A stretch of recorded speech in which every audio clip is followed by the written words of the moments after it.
You were told a story of a God in the heavens, of unbreakable rules, of perfect heroes and absolute villains. You were told this was the truth, the only truth, and you accepted it. You put it on an altar, you painted it on your stained glass windows, but what if everything you were told was just a shadow, a watered-down domesticated version, so it wouldn't make too much noise? What if, at last, you dared to break that mirror and see what lies behind it? This is not a channel for those seeking easy answers. It's not for those who are comfortable with their faith. This is a channel for those with burning questions, for those who feel there's something more. We've been taught to believe without questioning, to obey without understanding, to call faith a form of blindness.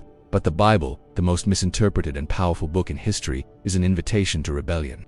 My name is the Heretic's Gospel, and my mission is to blow dogma sky high.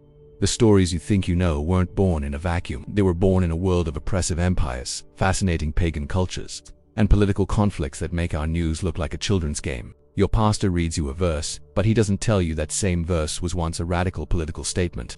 We can't understand a rebel if we don't understand what they were rebelling against. And the Bible is full of rebels. Moses, Jonah, Job, and even Jesus, a revolutionary who doesn't fit the church's image. We've been presented with a flat, one-dimensional God. But the God of the Bible is a hurricane. He's the source of life and the one who allows destruction. He is the one who demands absolute obedience, and the one who delights in a man like Job who confronts him and demands answers. What if God doesn't want our blind faith, but our struggle, our brutal honesty? The Bible isn't a rulebook. It's a library of the human experience with the divine. It's full of lies that are true, of imperfect heroes, and of failures that teach us more than any victory. What if the contradictions aren't errors, but the whole point? The evidence that the truth is too big to fit into a single idea. Throughout the centuries, the narrative was simplified. The losers of theological debates were erased from history. The voices of female prophets, Gnostic movements seeking inner knowledge, the wisdom of Jewish mystics, all were silenced to create a single version, the version that serves power. This channel is an act of spiritual archaeology.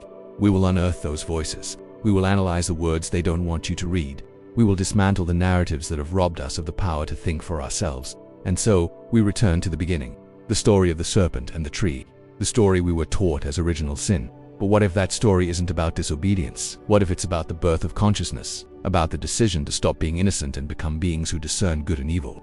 This channel is an invitation to eat from the fruit of knowledge. Not to be punished, but to be free. To stop being a servant and become a seeker, a rebel, a thinker. I don't promise you answers. I promise you questions. I don't offer you a dogma. I offer you a toolbox. And I promise you that if you dare to look at the Bible with new eyes, you'll never see it the same way again. Subscribe to the Heretic's Gospel. Join the community of those who aren't afraid of the truth. Hit the bell so you don't miss the next video. And leave me a question in the comments. What dogma has burned your heart? What Bible story do you feel you haven't been told completely? The journey begins now. The real one.